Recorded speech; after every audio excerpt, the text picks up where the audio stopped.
की सेंचुरी, हर तरफ हाहाकार, चीख पुकार और अपनों को खोने का वो दर्द जिसे शब्दों में बयां नहीं किया जा सकता। उत्तर प्रदेश के 19 जिलों में बुधवार की उस काली शाम ने सब कुछ उजाड़ कर रख दिया। आसमान से पानी नहीं बल्कि मौत बरस रही थी। देखते ही देखते कुदरत ने एक क्रूर फैसला लिया और इसमें 100 लोगों की जान चली गई। लेकिन जब यूपी इस भयानक दर्द से कराह रहा था, तब 7 समुंदर पार बैठा एक शख्स बेहद ही बेचैन था। एक ऐसा संदेश हिंदुस्तान पहुंचा जिसने पूरी दुनिया को बता दिया कि वक्त कैसा भी हो, सच्चा दोस्त हमेशा ढाल बनकर खड़ा रहता है। हम बात कर रहे हैं भारत के सबसे वफादार दोस्त रूस की और उसके राष्ट्रपति व्लादिमीर पुतिन की। पुतिन ने ऐसा क्या कह दिया कि पीएम मोदी भी भावुक हो गए। आइए दिखाते हैं। बुधवार की वो शाम यूपी के आसमान पर काले बादल नहीं बल्कि काल का पहरा दिखाई दे रहा था। आंधी तूफान और आसमानी बिजली का ऐसा तांडव मचा कि मौत का आंकड़ा रॉकेट की रफ्तार से बढ़ने लगा। भदोही में 18 मौतें हुई, प्रयागराज में 21, मिर्जापुर में 15 और देखते ही देखते ये आंकड़ा 100 के पार चला गया।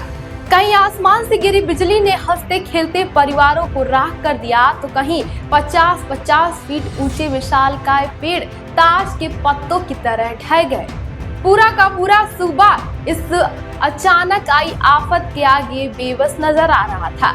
चारों तरफ सिर्फ एम्बुलेंस के सायरन सुनाई दे रहे थे और जो लोग अपनों को खो चुके थे उनका चीख पुकार सुनाई दे रहा था।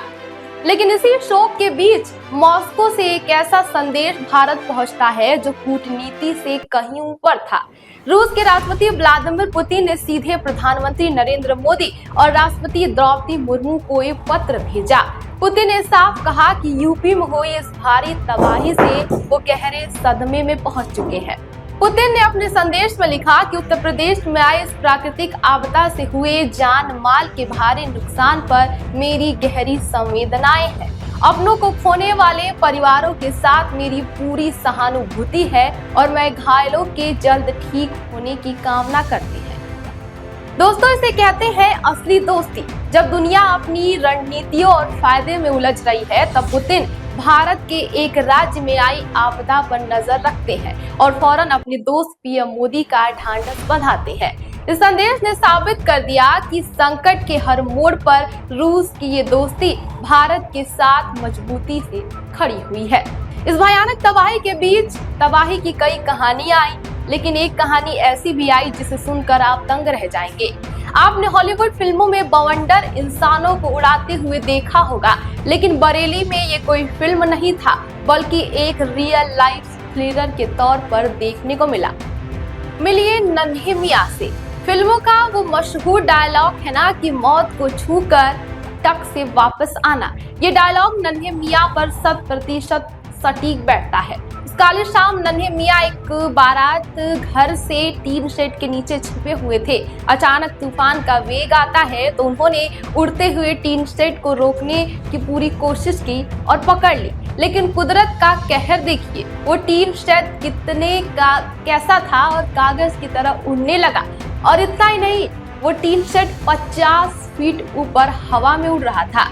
बिना किसी सेफ्टी रोप के 50 फीट ऊपर हवा में झूलते हुए नन्हे मियां तूफान के आगे करीब 80 फीट दूर जाकर एक खेत में गिरे।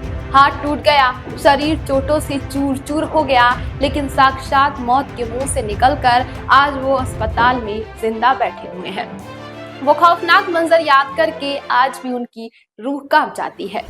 इस बड़ी आपदा के बाद उत्तर प्रदेश के मुख्यमंत्री योगी आदित्यनाथ खुद एक्शन मोड पर आ गए हैं। उन्होंने 24 घंटे के भीतर सभी पीड़ित परिवारों को मुआवजा और हर संभव मदद पहुंचाने के सख्त निर्देश भी दिए हैं और इसी के साथ पूरा प्रशासन भी इस पूरे मामले पर मुस्तैद दिखाई दे रहा है। यूपी इस वक्त दर्द में जरूर है, लेकिन पुतिन के इस संदेश ने देश को ये एहसास कराया कि इस मुश्किल घड़ी में भारत अकेला नहीं है।